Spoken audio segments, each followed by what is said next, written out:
All right. Hey, good morning, forensic scientists. So our blood spatter project, you're going to be creating a crime scene.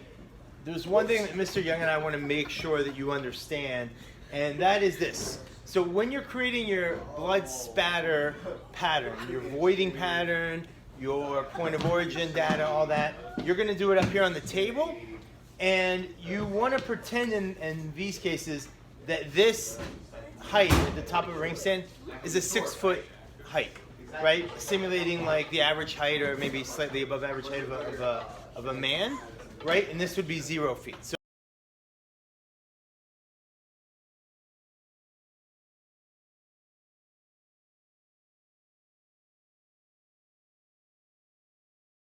that's what we want you to do. Now, the reason we're having, so the other thing is, you also have passive drops, which matter, right? And passive drops are going to be, like if a person's just bleeding from their arm, you should include these in your story.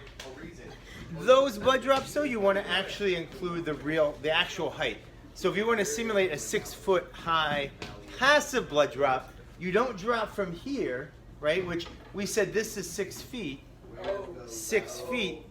You actually would want to actually measure it out to 6 feet and drop it onto the paper on the floor, because remember from a lab a couple weeks ago when we studied the effect height has on blood drop diameter, we want to simulate and get actual data that follows that same pattern.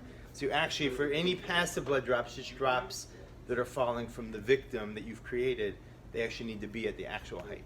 Everything else can be at this simulated height, where this is 6 feet, this is 3 feet, this is 0 feet, and so forth. Okay? All right, forensic scientists.